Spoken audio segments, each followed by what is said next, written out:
todo creo en el camino, en el hombre y su destino más allá. De todo creo en... La delicadeza de Dios en la construcción. Vamos a hablar un poquito de eso hoy. Dice de esta forma, comienzo.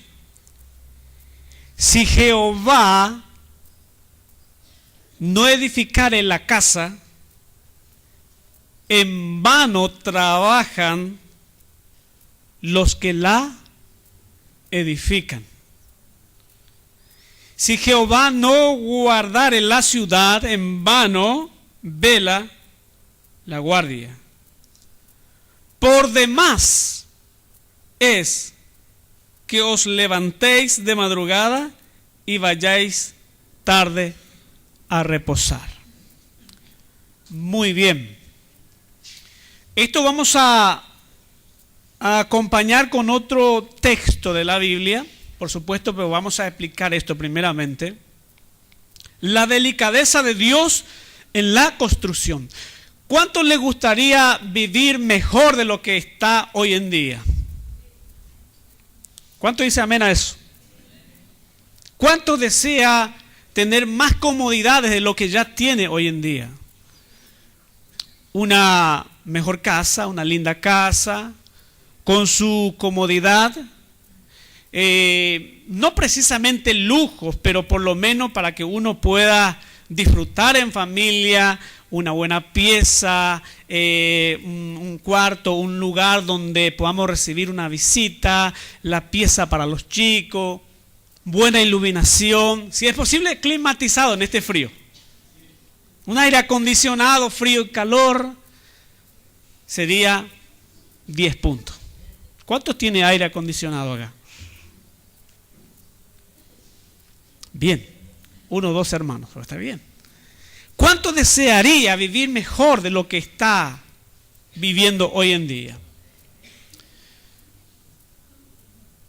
Eso significa que si usted y yo tenemos la oportunidad, mejoraríamos la calidad de vida en cuanto a lo material. Si usted tiene la posibilidad, estoy seguro que el día de mañana mejoraría tu casa. La esposa le va a decir al esposo, pues necesitamos esto. Y bueno, miran la caja fuerte, abren y encuentran que hay posibilidad, hay para poder presupuestar y comprar, adquirir. Bueno, se puede ir mejorando. ¿Por qué? Porque queremos lo mejor. Usted construiría una linda casa. Estoy seguro de eso. Por eso uno, cuando no tiene mucha posibilidad, mantiene un perfil bajo porque no hay posibilidad, pero eso no quiere decir que se esté contento con su situación, con su estado. Somos delicados cuando tenemos la posibilidad, estoy seguro de eso, claro que sí. Y construiríamos una mejor casa para nuestros hijos, para nuestra familia. Eso vamos a llevarlo en el ambiente espiritual hoy, la delicadeza en cuanto a la construcción. Y esto tiene que ver con Dios. Y quiero hablar de una edificación espiritual, muy espiritual. Proverbios, en el capítulo 21, el versículo 31, quiero acompañar para que se entienda, porque quiero explicar primero este texto. Proverbios es muy parecido a esto también, lo que estamos hablando en el comienzo. Dice, el caballo se alista para el día de la batalla, mas Jehová es el que da la victoria. Hay 2 responsabilidades acá. Me gustaría que me ponga mucha atención. 2 responsabilidades. La responsabilidad que le corresponde a Dios para hacer algo. Y estoy seguro cuando Dios hace, lo hace bien. ¿Sí o no? Cuando Dios hace su obra, lo hace bien. En la primera parte donde hemos leído, encontramos Dios edificando. Pero encontramos también obreros trabajando en esa edificación. ¿Sí o no? En el Salmo 127. Volvemos ahí. ¿Les parece? Bien, vamos a entender esto. Si Jehová no edificare la casa, la segunda parte del texto dice, en vano trabajan los que edifican. Entonces es una responsabilidad en conjunto, ¿se entiende? Dios en el asunto y los humanos haciendo el trabajo. Muy bien. En este caso, ¿cómo sería Dios edificando? Ya que hay un grupo de trabajadores que están haciendo el labor, el trabajo. ¿Cómo sería? Exactamente. Dios entregando los planos de cómo se tiene que hacer la construcción y los obreros considera ese plano, recibe esa palabra, esa dirección, esos planos que vienen de Dios, ellos lo respetan y lo ejecutan y Dios da su ok. Entonces, en ese sentido, Dios es el que edifica juntamente con los obreros. Pero, ¿qué pasaría si Dios da los planos? Dios da la forma de cómo se tiene que hacer el trabajo y los trabajadores no respetan, no consideran eso, dejan de lado los planos y empiezan ellos a ejecutar de acuerdo a como a ellos les parece. En ese caso se aplica este texto en lo negativo y Dios dice, si Dios no edifica la casa, en vano trabajan lo que están haciendo, lo que están mojando la camiseta para que se levante ese edificio. ¿Se entiende? Entonces es una responsabilidad en conjunto. De parte de Dios no hay problema porque cuando Él hace, lo hace bien. El problema está del otro lado, de la parte humana, lo que a nosotros nos corresponde. Y tenemos que cuidar muchísimo. Si este texto se trata solamente de levantar una casa, de un proyecto humano, y Dios está interesado de eso, pero no solamente habla de eso el texto, sino que habla también de una edificación espiritual. Dios tiene edificios. ¿Cuánto conoce que Dios tiene un edificio espiritual? Incluso en el Antiguo Testamento. La torre Babel, llamada la torre de la confusión, es una torre construida de acuerdo a pensamientos humanos. Es una torre especial, muy glorioso. No sé, es un rascacielos de aquel momento. Imagínate en tiempo de la dispensación allá del gobierno humano, allá en el comienzo de todo, un grupo de hombres empieza a edificar, pero no llevaron en cuenta a Dios. En ese sentido se puede aplicar el texto. ¿Qué pasó? Ellos dijeron en su corazón, en su mente, vamos a hacer algo glorioso. Vamos a hacer algo majestuoso que pueda llegar a impactar a todo el mundo. No está mal eso. Querer impactar al mundo porque Dios ha dado capacidad, talento y dones al ser humano. ¿Para qué? Para explotar. El problema era que ellos, al usar su talento, su conocimiento arquitectónico, para poder hacer algo semejante a una construcción que no se puede explicar a simples palabras, y era con el simple hecho para gloriarse ellos personalmente. Y no querían dar la gloria y la honra a Dios. Significa que al creador lo dejaron de lado, al arquitecto de los arquitectos dejaron de lado y ellos empezaron a colocar sus propios conocimientos y empezaron a edificar. ¿Terminó bien o mal esa construcción? Terminó mal. Terminó en la confusión, por eso se llama Babel, que quiere decir confusión. Dios tiene una delicadeza. ¿Qué significa eso? La palabra delicadeza quiere decir finura, detallista extremadamente.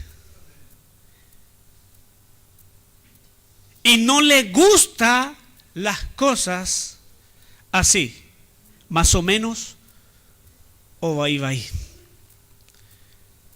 Es el estándar de Dios. Esa es la condición de Dios. Eso se llama delicadeza. Y en la construcción Dios tiene que aprobar lo que nosotros estamos haciendo. Nosotros estamos levantando un edificio espiritual y hay un arquitecto de los arquitectos que está observando el trabajo que estamos realizando. Y Dios tiene que aprobar el trabajo, la obra que nosotros estamos levantando, ladrillo sobre ladrillo. Y cuando digo ladrillo sobre ladrillo, estoy hablando en el sentido espiritual. Cuando nosotros nos iniciamos recién en la iglesia, implantar y levantar una iglesia para mí era levantar una casa de oración. Y estaba súper equivocado. Para mí, la iglesia hace 15 años atrás era la estructura, el buen techo, la buena pintura, el buen púlpito. Y encima el púlpito era muy sagrado, lo considerábamos el lugar santísimo donde cualquier persona no podía subir ahí. Y siempre le dábamos un lugar extra para la gente común. Imagínate cómo pensaba hace 15 años atrás. Y cuando yo digo iglesia, automáticamente mi mente me llevaba a un templo, a una casa de oración. A ese yo llamaba iglesia. Y yo estaba súper equivocado. Cuando la iglesia es iglesia, estamos hablando a nivel espiritual. Estamos hablando de personas regeneradas. Estamos hablando de personas nacidos de nuevo, que han llegado a experimentar a Jesús, que han recibido la salvación en su espíritu, y de su espíritu la salvación va progresando hasta alcanzar el cuerpo entero. Eso es iglesia de Cristo. Eso es la edificación de la iglesia de Cristo. Y ese edificio lo estamos levantando nosotros hoy en día. Pero hay una delicadeza allí. En el segundo texto donde hemos leído Proverbio 21:31 dice que los caballos se alistan. ¿Para qué? ¿Para qué se alistaban los caballos? Pregunto. Para la batalla. Se usaba para la guerra los caballos. Era un arma, un tanque de guerra en aquel entonces. Porque no había armamento que se tiene hoy en día. Entonces el caballo era un arma de guerra. Pero ¿quiénes alistan los caballos? ¿Quién prepara los caballos? Pregunto. No, el humano. Tiene que ensillar, así se dice. Le pone para los pies y tiene que apretar. Bien tiene que atar. Porque si no, en el camino se afloja y se da la vuelta. Y uno se cae. ¿Se entiende? Entonces los humanos preparan el caballo, alista el caballo, porque el caballo no puede ir solo a la guerra. ¿O puede? Entonces la responsabilidad de la persona era alistar el caballo para la batalla. Pero ¿quién es el que da la victoria? Dice. La doble responsabilidad. Dios da los planos, Dios da el estándar de cómo se tiene que edificar, cómo se tiene que levantar este edificio santo. Nosotros los obreros tenemos que respetar ese plano. ¿Me están entendiendo? Si Dios se interesa de mi propia casa natural, ¿cuánto se interesa de su propia casa? Porque se trata de su habitación. Si yo, Nelson Duarte Orezuela, quiero vivir en una buena casa, en un ambiente agradable, ¿cuánto más Dios? Porque se trata de su casa donde Él va a venir a vivir. ¿Se entiende? No va a querer a vivir en cualquier lugar. Por eso Él lo quiere preparar y lo quiere hacer de la mejor manera. Y lo quiere terminar y que sea precioso. Porque se trata de su habitación. La iglesia es el lugar donde Dios vive. Y no es justamente, precisamente bajo este techo. Sino que la iglesia, que somos nosotros, es allí donde Dios se desarrolla. Somos nosotros la habitación de Dios. ¿Se está entendiendo? Bien. En el Antiguo Testamento, Salomón y su papá, en este caso David, y justamente el pastor Julio estaba mencionando acá eso. David dice, yo voy a levantar una casa para Dios. Una casa para Dios, ¿le entra eso en la cabeza? ¿Le entra en la cabeza eso? Pero ¿a quién le pudo antojar eso? A David. Tenía el corazón de Dios. Y como era un buen deseo, Dios aprobó eso. Dios dijo, bueno, está bien. Voy a dejar que David me construya una casa, pero le da las condiciones. Bien podía haber dicho Dios, bueno, tranquilo, que construya como a él le guste, como a él bien le parece mejor. La construcción de igual forma yo voy a aceptar. No. Cuando llegaron a un acuerdo, lo primero que Dios hizo, le entregó los planos y le dice, usted me va a construir. Y había ya condiciones. Y la primera condición ya le dejó afuera a David. Le dijo, no, usted no va a poder. La delicadeza de Dios en la construcción. ¿Por qué, Señor? Porque has derramado mucha sangre. Tú no vas a poder construirme, pero tu hijo Salomón, el que te sigue, tu sucesor, sí va a poder construirme. Y viene Salomón con muchas ganas, ya con los materiales, juntando todo, viene para construir y se encuentra con un plano otra vez. Y cada vez que un hombre intenta hacer algo para Dios, encuentra un plano, una condición para la construcción. Moisés también. Moisés quería erigir un tabernáculo donde la presencia de Dios pueda derramarse en el desierto, y Dios le da condiciones. O sea que ni el tabernáculo se podía hacer de cualquier manera. Dios tiene una delicadeza en cuanto a la construcción. Y si Dios tenía condición para que se levante el tabernáculo, para que se levante el templo de material de piedra, ¿usted se imagina que esta casa espiritual que nosotros estamos levantando todos juntos, ustedes se piensan que no hay delicadeza de Dios en esa construcción? Claro que sí. La iglesia no es cualquier cosa. La iglesia tiene sus principios y sus estándares. Por eso está pasando mucha cosa en el ambiente, en la iglesia, cosas que nos duele demasiado. ¿Por qué? Porque hay ministros que llegaron a ignorar esto. Y todo esto es una revelación. ¿Me están entendiendo, iglesia del Señor?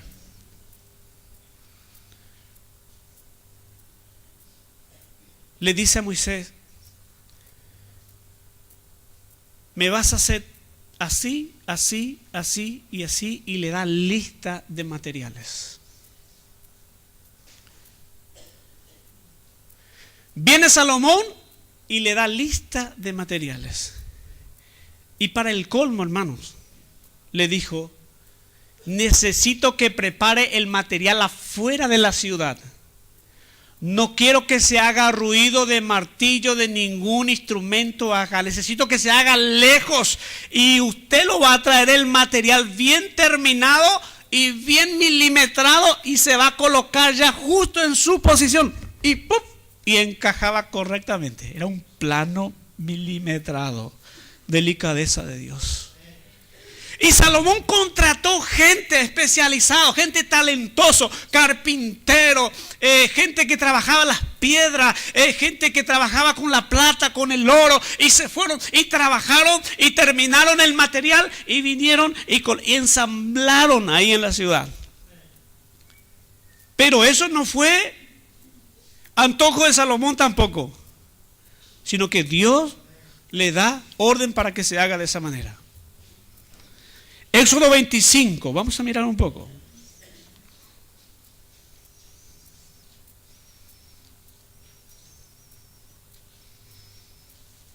Éxodo 25. Versículos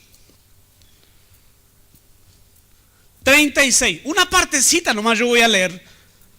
No voy a leer todo porque en realidad todo el libro habla de eso, de la construcción. Pero después les quiero llevar en el Nuevo Testamento para que se entienda, hermanos, que en la iglesia no se hace de acuerdo a la idea del pastor, del evangelista, del anciano, del presbítero. Acá no hay yo opino, yo creo, sino que el estándar es la palabra. Por eso hay necesidad de conocer este plano. ¿Se entiende? La palabra de Dios. Dice 36 del 25, versículo 36. Sus manzanas, imagínate, manzanas, y sus brazos serán de una pieza, todo ello una pieza labrada a martillo de oro puro. Y le harás 7 lamparillas, las cuales encenderás para que alumbre hacia adelante, no hacia atrás. También sus despabiladeras y sus platillos de oro puro. Significa no tiene que tener ni una mezcla.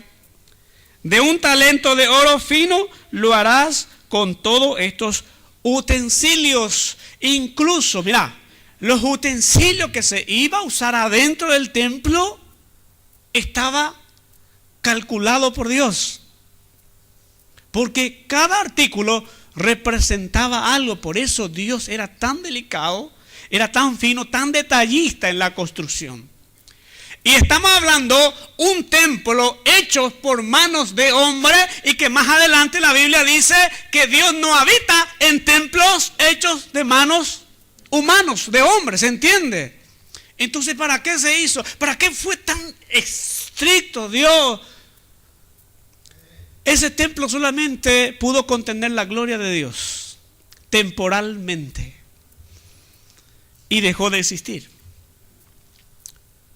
Imagínese en la gracia un templo donde no va a visitar así nomás, sino que va a venir a vivir, va a ser su morada. La Biblia dice, vosotros sois templo del Espíritu Santo, morada del Espíritu somos nosotros. Significa que es una construcción que Dios quiere al pie de la letra, porque se trata de un lugar donde Él mismo va a venir a vivir, no temporalmente, sino que toda la vida, ¿se entiende?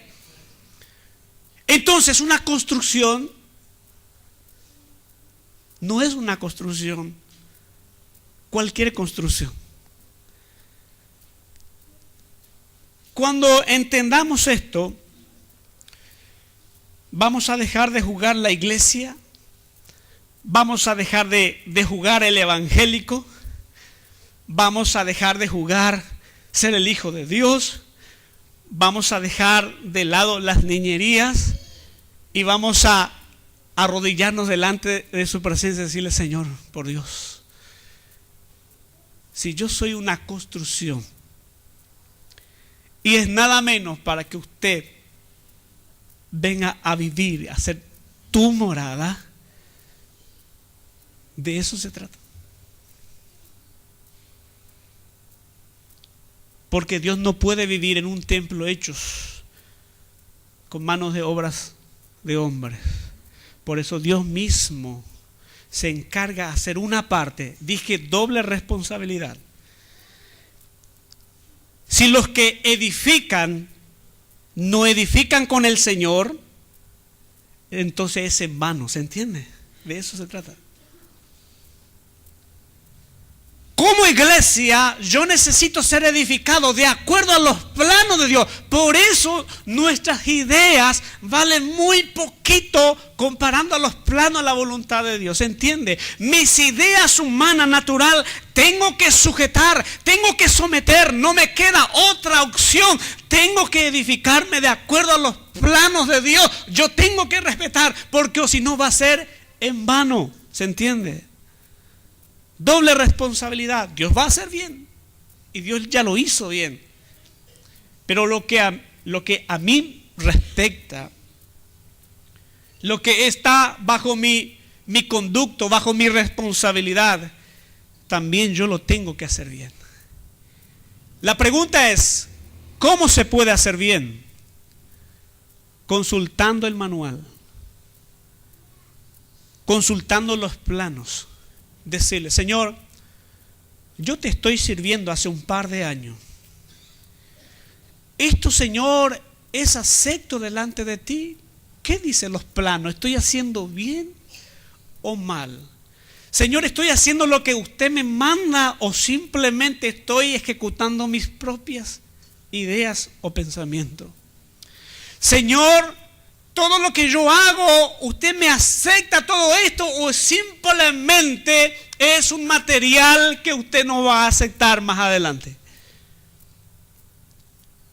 Si para el tabernáculo hay material estrictamente clasificado, si para el templo hay material estrictamente clasificado, también en la gracia, en la dispensación de la gracia, Pablo nos trae una revelación y dice, si alguien construye con madera, heno, hojarasca y no con piedra, con plata y oro, vuestra obra será probada por fuego, y si alguien pasa por fuego su obra, todo lo que somos nosotros como iglesia, y si se quemare la obra de alguno, dice, sufrirá pérdida.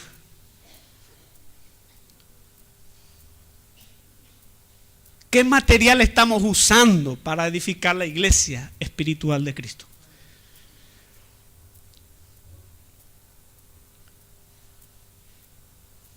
Y quiero explicar esto claramente y le voy a dar los textos.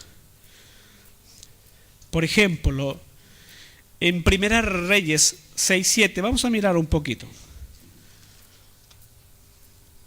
En el capítulo 6.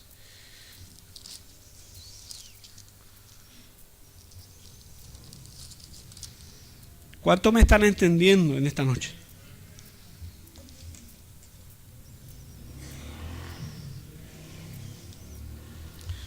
Esto es para que no digan que estoy inventando esto. No, por favor.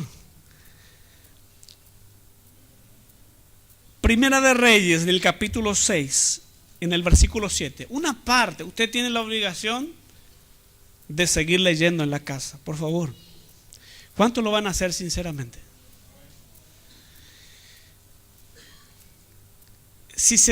De repente, si yo tenía esa posibilidad de sacarle el corazón, decirle que cuánto quiero, cuánto anhelo en mi corazón que se entienda esto. Y si estaba en mi posibilidad, agarraría tu cerebro y todo lo que hay adentro, acomodaría y metería la palabra ahí para que se entienda esto.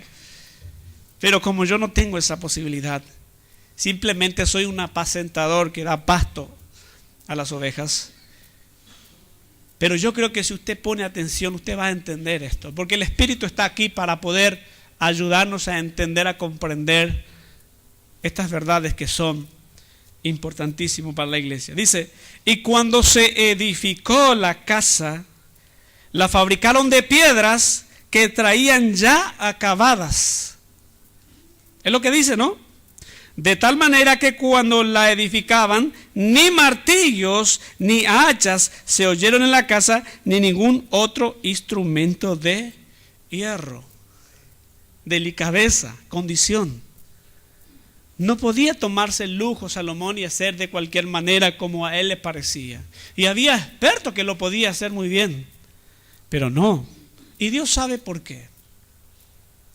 Lo que yo estoy queriendo mostrar, no se puede comparar la iglesia, porque la iglesia es gloriosa. A la iglesia de Cristo no se puede igualar el tabernáculo ni el templo de Salomón. ¿Por qué? Porque la iglesia de Cristo es más que el tabernáculo, más que el templo de Salomón, aunque los judíos nos va a decir lo contrario. Pero nosotros entendiendo lo que Cristo hizo para que su iglesia pueda ser realidad en la tierra, le causó su muerte, costó una fortuna para que la iglesia sea realidad. Él tuvo que morir, derramar su preciosa sangre para que la iglesia sea realidad. Entonces, el tabernáculo que se ofrecía solamente a animalitos, en el templo se ofrecía solamente a animalitos, pero en la gracia de la iglesia, para que la iglesia sea realidad, se ofreció nada más y nada menos que el primogénito de Dios. Entonces el tabernáculo no iguala a la iglesia, el templo no iguala a la iglesia es superior a todo. Y si Dios fue tan estricto en la construcción del tabernáculo, fue tan estricto en la construcción del templo de Salomón, Y en la gracia vuelve a hablar de un edificio santo. Un edificio santo. Y esto sí, ya no es para que la gloria de Dios pueda reposar temporalmente, sino para que sea la habitación de Dios mismo, en persona. ¿Te parece poco eso? Eso hay que entender. Hechos 17:24. Para mostrarle que la iglesia es superior incluso al templo de Salomón, quiero mostrarle que Dios no llegó a habitar esa construcción, a pesar de que se hizo con una delicadeza importante. Hechos 17:24.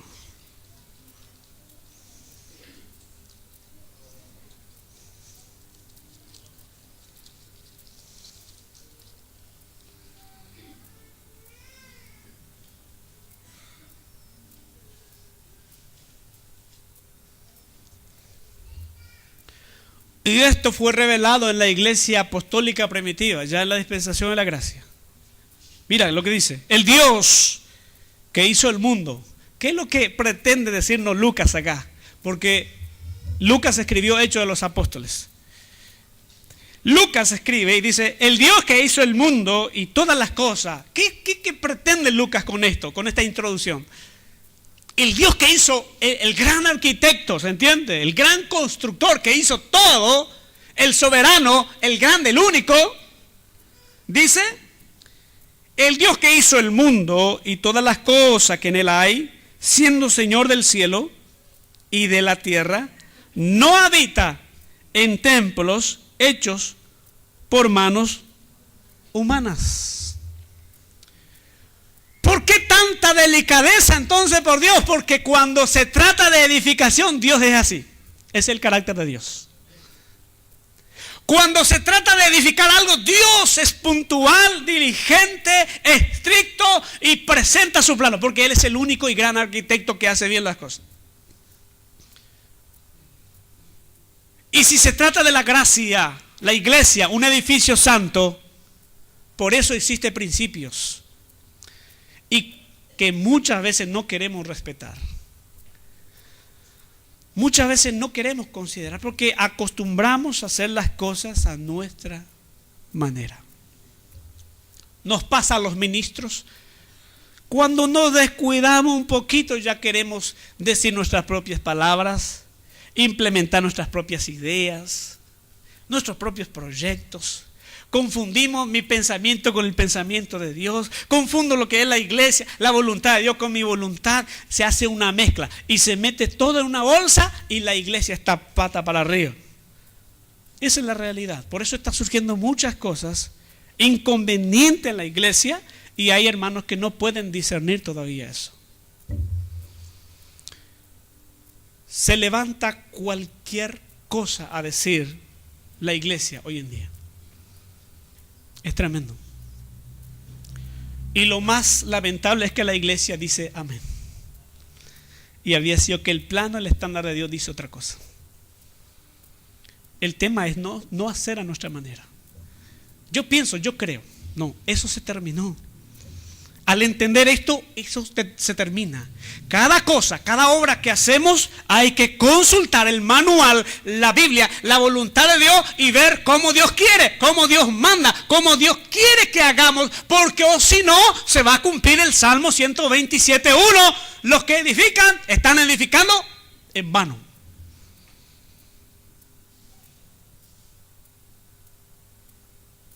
¿Me están entendiendo, iglesia?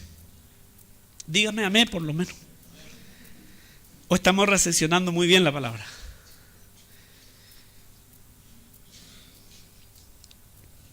Bien. El templo de Salomón tenía en parte madera. ¿Cuánto sabe eso? Tenía en parte la famosa madera de cedro y de acacia. Son maderas muy especiales en el Líbano, allá. Él mandó traer de un lugar donde había cedro muy, muy especial, exclusivo. Compró en realidad, mandó a cerrar, mandó a cortar medida exacta y se hizo. En parte madera. Pero vino la persecución para ese templo. aparece un enemigo, entra en Jerusalén y ¿sabe lo que hizo? Prendió fuego al templo. ¿Cuál fue lo primero que se quemó en el templo de Salomón? Las piedras, la plata, el oro, la madera. Entonces, ¿por qué pereció el templo de Salomón? Porque tenía en parte madera. ¿Qué simboliza eso? Obras humanas. Simboliza pensamientos humanos. Puede simbolizar dogmas, costumbres humanos. Se puede igualar a un yo opino, yo pienso, yo creo así. Se puede igualar, no, en nuestra organización se hace así y nosotros estamos acostumbrados a hacer así. No, mis pastores me enseñaron de esta forma. Igual, si va en contra de la Biblia, no importa. No, pero nosotros crecimos de esta manera, nosotros nos enseñaron así. Pero no, ¿qué te cuesta indagar si lo que te enseñaron es verdad o no es verdad? Si está acorde a los planos o no. Porque de eso se trata. Pero quiero mostrarle algo y estoy cerrando casi. Pero denme 10 minutos más y cierro. ¿Estamos? Bien. Cerramos la cortina del Antiguo Testamento. Construcción, tabernáculo y del templo. Ya entendemos demasiado eso. Pero hay una delicadeza. Se cierra, arrancamos con lo nuestro, la gracia. Lo que usted y yo representamos hoy en la iglesia de Jesucristo. ¿Les parece? Y les quiero mostrar cómo fue una construcción en el tabernáculo, cómo fue una construcción en el templo de Salomón. Hay también una construcción que está creciendo cada día. Y Dios tiene estándares, principios, condiciones que usted y yo tenemos que descubrir. Usted y yo somos constructores hoy en día. Amén. Primera de Pedro en el capítulo 2. Y el primer versículo se divide en dos. Quiero mostrarle eso también. Vamos a mirar. ¿Ya tienen? El capítulo 2 y el versículo 4. Bien. Acercándoos a Él. Y habla de una persona. Hasta ahí se pudo entender, ¿no? Acercándoos a Él, a una persona. Piedra viva. Y está en singular, no tiene S. ¿Lo pudieron observar? Acercando a Él. Lo que está diciendo, tenemos que acercarnos a alguien. ¿Quién es ese alguien? Es una piedra viva. No dice piedras, dice piedra viva, como si fuese que habla de uno, y habla de uno en realidad. Eso quiere decir que hay una piedra viva. ¿Para qué se usa la piedra? Para la construcción. ¿Se entiende? Entonces, pero hay una piedra viva, se refiere de Cristo. Hay una piedra principal. Dice, acercando a esta piedra principal, a Él, piedra viva, desechada ciertamente por hombres. ¿Quién desechó a esta piedra viva? ¿Para qué vino esta piedra viva aquí? Para una construcción, como base, como fundamento. ¿Se entiende? Como comienzo del edificio. Él llegó aquí, pero los edificadores echaron, desecharon, no le gustó, rechazaron, cerraron la puerta, no te queremos, no nos sirve de nada. Esa fue la palabra de los edificadores de aquel entonces. Pero a nosotros Pedro nos dice, acercando a Él, piedra viva, que es Cristo, desechada ciertamente por los hombres, mas para Dios escogida y preciosa. ¿Por qué rechazaron a esta piedra viva? Pregunto. Porque no encuadraba con la mentalidad de ellos. Había religiones cuando Jesús se hizo presente en el escenario mundial, ¿sí o no? Tenían enseñanza, doctrina, costumbres, dogmas, ¿sí o no? Claro. ¿Y por qué no aceptaron a Jesús entonces? Si Él trajo también palabra de Dios. No encuadra el pensamiento de ellos con el plano divino, con lo que Jesús traía, piedra viva. ¿Para qué? Para construir algo. Entonces, no encuadraba, había una discusión, entonces rechazaron automáticamente. Por eso cuando el hombre no conoce algo, ignora algo, lo primero que hacemos automáticamente es rechazar. y sin preguntar, sin indagar, sin investigar. Estamos acostumbrados así. A veces se nos predican cosas acá y no creemos, porque no entendemos, por el simple hecho porque ignoramos algunas verdades. O porque tenemos algo torcido acá y ese es nuestro estándar. Entonces, cuando escuchamos algo, automáticamente decimos no. El manual. Pero el versículo siguiente, la segunda división dice, vuelvo a leer.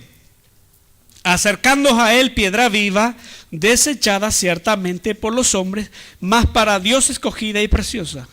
Vosotros también. ¿A quién se refiere? A la iglesia, a nosotros. Como piedras. Muchos.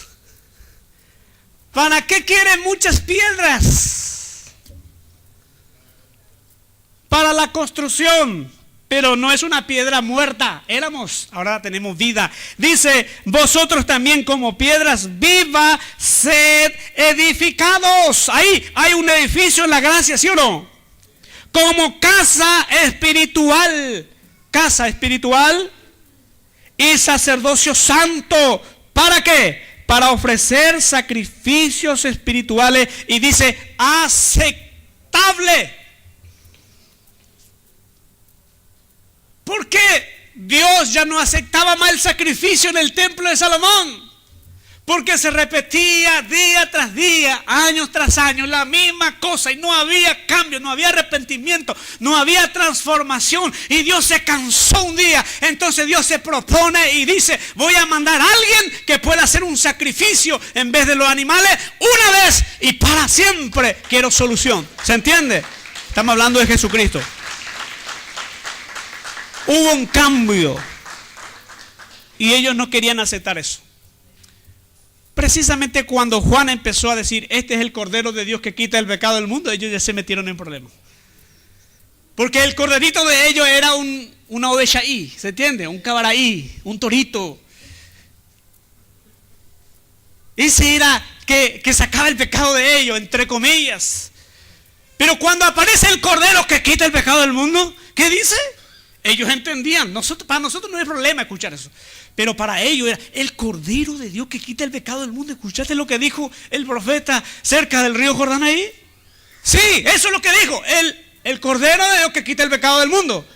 Ahí ya le produjo un problema. Hebreo dice, lo hizo una vez y para siempre.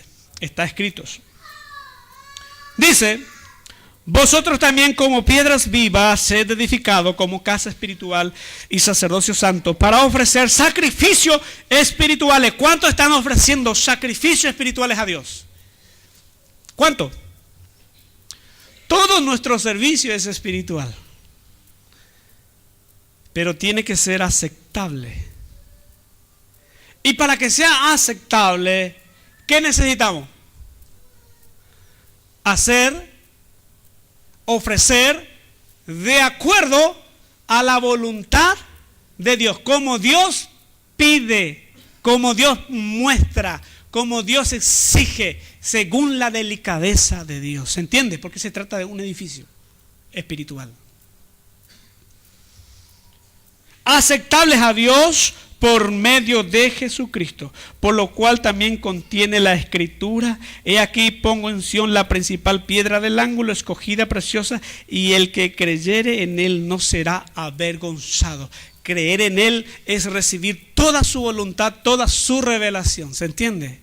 La que se entregó a los apóstoles reales y genuinos.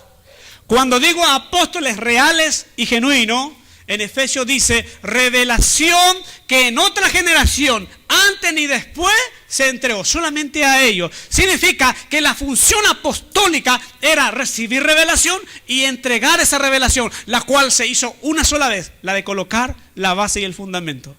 Por eso hoy en día surgen movimientos apostólicos y no es bíblico, no está en las Sagradas Escrituras. Y me duele el corazón, miembros del ministerio Llama de Vida, y en algunos casos obreros que son simpatizantes del movimiento apostólico, y es una mentira que se está propagando por el mundo entero. No existen más apóstoles en la gracia en nuestro tiempo. Porque hay una sola revelación. ¿Cuál es la revelación? Tú eres el Mesías. ¿Quién dijo? Pedro.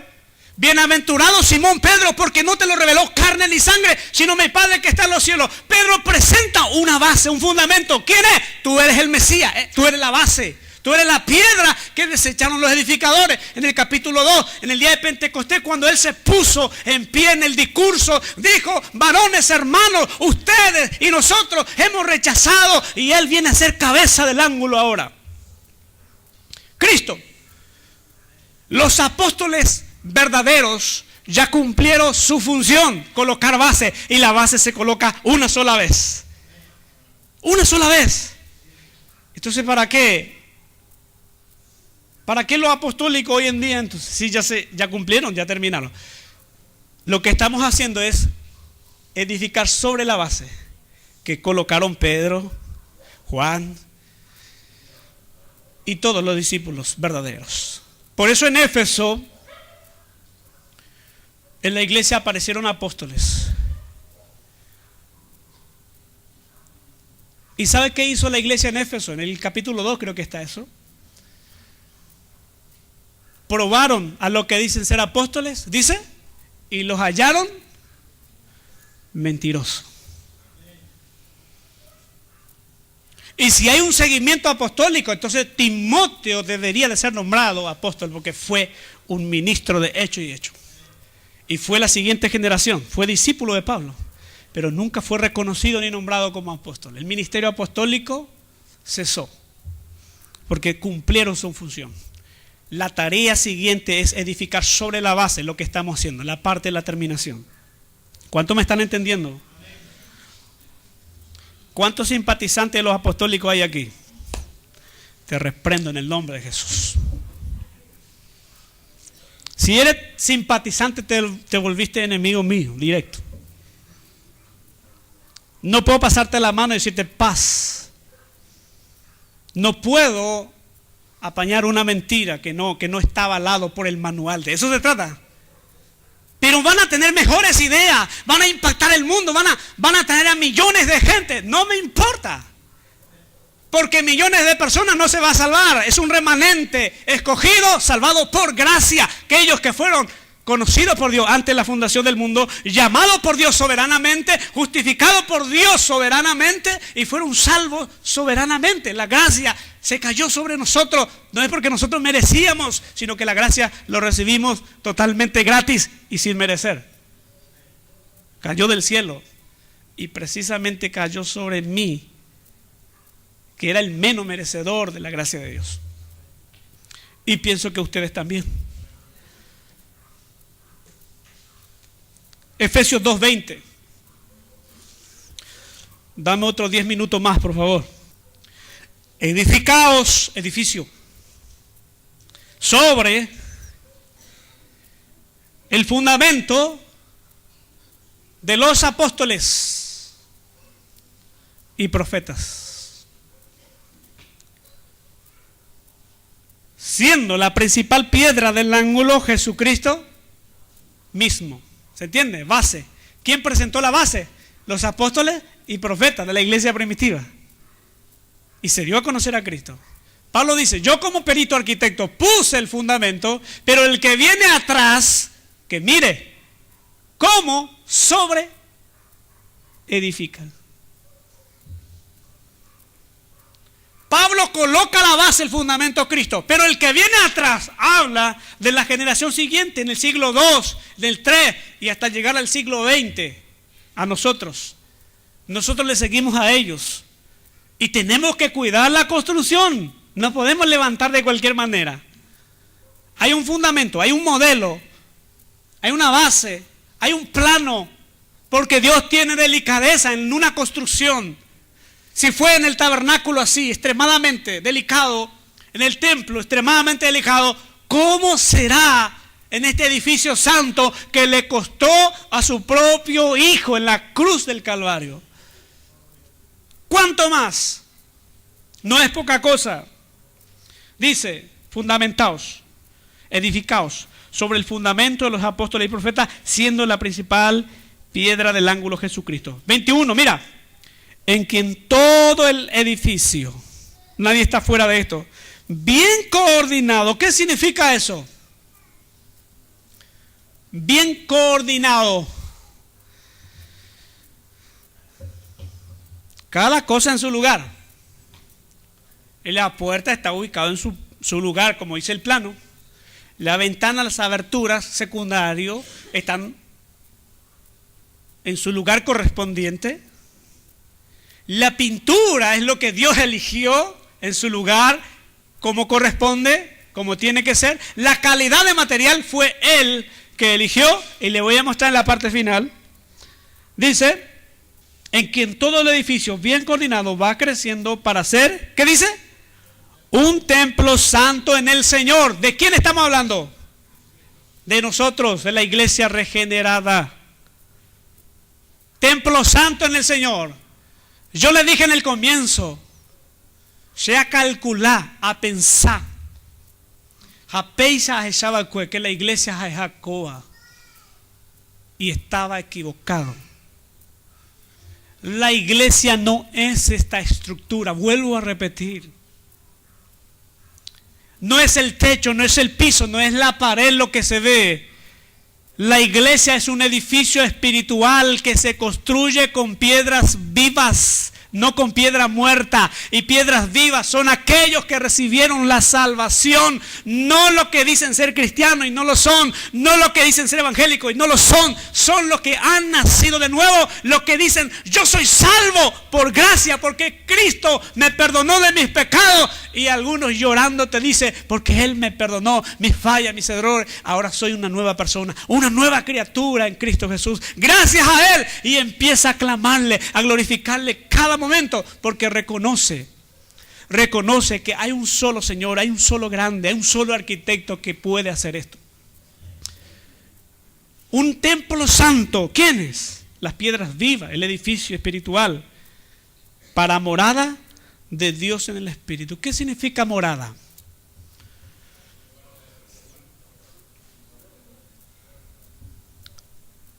No es una visitación como lo hizo a Israel.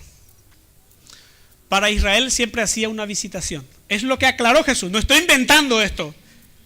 ¿Recuerdan cuando se estaba bajando Jesús y mira Jerusalén glorioso, con su edificio, con su gente? Él amaba, porque él era judío, su pueblo.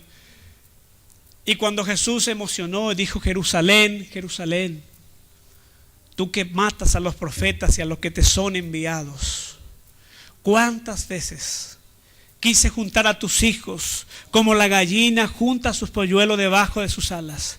¿Cuántas veces quise juntar y no quisiste, por cuanto no conociste el día de tu visitación? Pero en nuestro caso es diferente, porque se trata de un edificio más glorioso, un edificio santo, un edificio espectacular, un edificio que no se puede comparar con el tabernáculo ni con el templo. Es un edificio espiritual santo para morada de Dios y del Espíritu Santo. ¿Cuánto puede dar un fuerte aplauso al Señor por eso?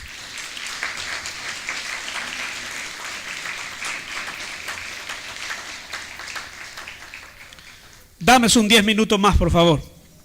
Primera de Corintios 3:9. No quiero dejar por el camino esto. Me quedan dos capítulos nada más, pero yo creo que en 10 llegamos. 3:9.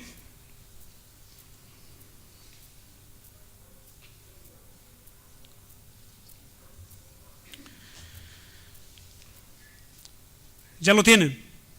¿Por qué nosotros? Digan conmigo, nosotros somos colaboradores de Dios y vosotros sois labranza de Dios, edificio de... Y Pablo dice, nosotros, humano, usted y yo. 10. conforme a la gracia. Por eso, hermano, no es que atacamos, reprendemos, nos ponemos enfrente, nos cruzamos, nos discutimos acaloradamente con los hermanos nuestros que están en el legalismo, por ejemplo. Ellos piensan que eso es voluntad de Dios y quieren hacerlo bien, pero lastimosamente es manera de hombre. Porque acá dice que el edificio se tiene que construir conforme a la gracia de Dios. El versículo 10, mire.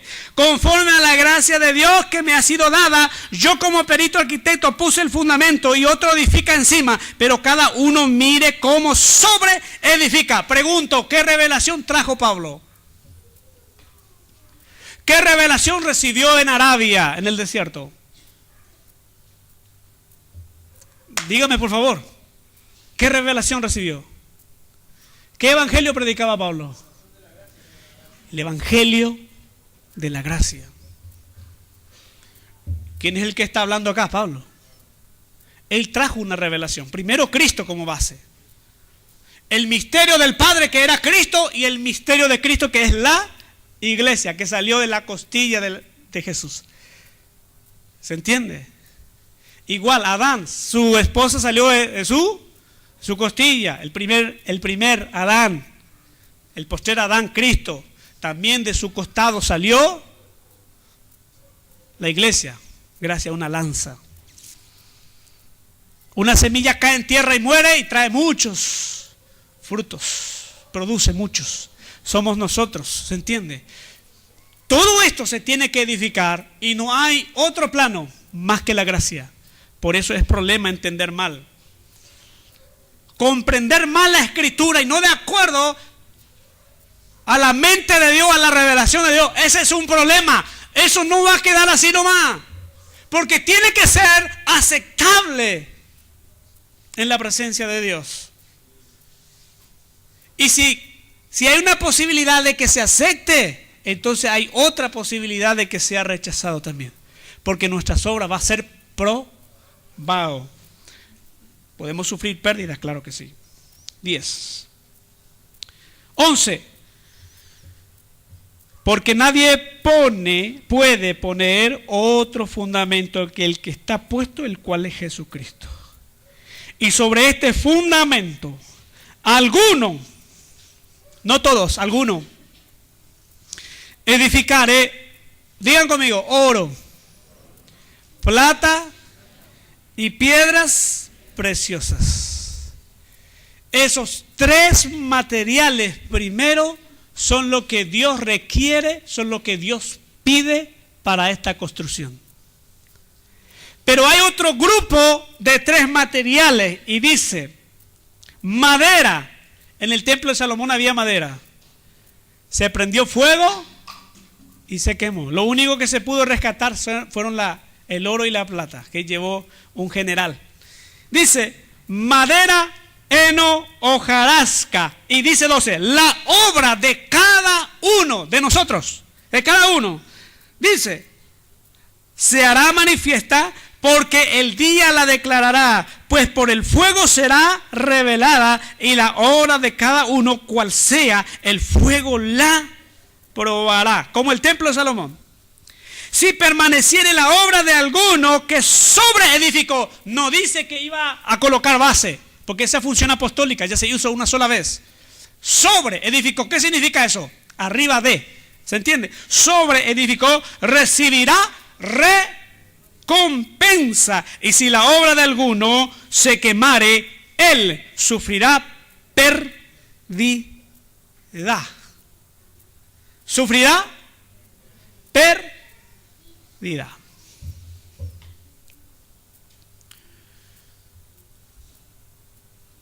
Incluso nuestros niños tienen que entender esto. Maestra de la escuela dominical, hay que enseñar esto a los niños. Empezar a profundizar esto. Papá, mamá, ayudar. No solamente dejar en las manos de los profesores de la escuela bíblica y nosotros nos limpiamos las manos. ¿Queremos una generación poderosa? Se tiene que entender esto. Se tiene que renovar la mente y el corazón. los que van a traer hijos al mundo. Se tiene que preparar, instruir. Ustedes tienen la obligación de prepararse en el conocimiento de Dios, revisar los planos, cómo va a ser la construcción, para que nuestra generación que viene atrás no pueda fracasar como nosotros lo hemos hecho tanto tiempo, ¿no? En una religión perdido, ¿cuánto tiempo nosotros vivíamos con nuestros ojos vendados? No podíamos ver la voluntad de Dios, ni siquiera en lo básico. Cuando entendimos la salvación, se nos abrió la mente y el corazón. Pero en cuanto a la edificación, muchas veces tenemos problemas. Y hay que prepararnos. Todos aquellos que quieren ser obreros, hay hermanos muy talentosos aquí, hermanas preciosas en el Señor, que veo que cuando se mueve Dios lo quiere usar, pero lamentablemente no entiende qué significa el Evangelio. No puedo involucrar a ese tipo de personas, hermanos, en el ministerio como obrero. Hay gente que no quiere estudiar la Biblia, y yo sé. Hay gente que no valora todavía la palabra. Hay gente, como dije el miércoles pasado, que se burla todavía de la palabra. Hay gente que esta palabra pareciera ser que un diario, un Clarín, La Nación. Pareciera que no tiene valor, un par de no sé cuántas letras. Porque si te importaba, dice también uno de los proverbios, buscarías como el plata y el oro. ¿Por qué trabajamos? ¿Por qué hacemos horas extras? Porque nos trae beneficio y nos interesa y vemos que trae resultados. Pero ¿por qué en la edificación espiritual, que es lo más importante? Porque usted, ¿qué va a llevar? ¿Qué va a llevar de esta tierra? Lo único que podemos estar seguros y estar unidos y agarrarnos de la mano y sin discutir, la muerte es segura. Nadie me puede decir, no, pero hay una duda. Dicen que descubrieron algunos científicos que la muerte ya no va a ser más desde 2018 para adelante, ya nadie más va a morir. No, si en algo vamos a estar de acuerdo, es que la muerte viene y está a la puerta y nos va a alcanzar a todos. Todo lo que vemos, lo majestuoso, donde nuestro tesoro, nuestro corazón, aquí en la tierra, se va a quedar aquí. Hasta los inconversos entienden eso. Y cuánto más nosotros deberíamos de entender.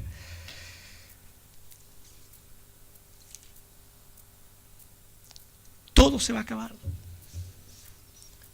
Y a eso vamos. Jóvenes que dicen, no, demasiado joven todavía para comprometerme con Dios. Y hay jóvenes que están ocupando una silla y no valora el llamado de Cristo en su vida. Y hay gente afuera, a lo mejor sufriendo y está diciendo, Señor, ¿cuánto? Señor, no aguanto más. ¿Qué es la verdad? Y vive los ojos vendados y no tiene el privilegio que usted y yo tenemos de escuchar una palabra, de toparnos con la luz, con Cristo, la vida, la salvación. Tenemos el pasaporte asegurado. El cielo es para nosotros, mis queridos hermanos. ¿Te parece poco eso? No, yo tengo que esperar un poquito más. No puedo bautizarme todavía porque el bautismo es un casamiento con Cristo y si me caso con Él tengo que serle fiel a Él y todo eso. Esos rollos pasan por la mente muchas veces. No puedo todavía porque tengo cosas pendientes que tengo que arreglar todavía. Jesús te dice, ven así como estás y yo me voy a encargar de tu situación. Es el Evangelio. Porque si usted y yo pensamos de esa manera, significa que no estoy considerando los planos. Tengo en mi mente mis ideas y nada más estoy haciendo validar eso. Con esto cierro. Si usted es iglesia del Señor, usted es un edificio espiritual. Y si usted y yo somos edificio espiritual, somos templo del Espíritu Santo. Y si somos templo del Espíritu Santo, usted va a empezar a valorar el manual, la palabra, la voluntad, así para poder edificar a otros como iglesia Y así que se pueda terminar la iglesia pronto, ya, y que Cristo venga a llevar una iglesia entera, preparada, ataviada como para su esposo, dice. Y viene a buscar una iglesia gloriosa y sin mancha para llevar y para que pueda haber una boda en el cielo, una fiesta. Como creo en el camino, en el hombre y su destino más allá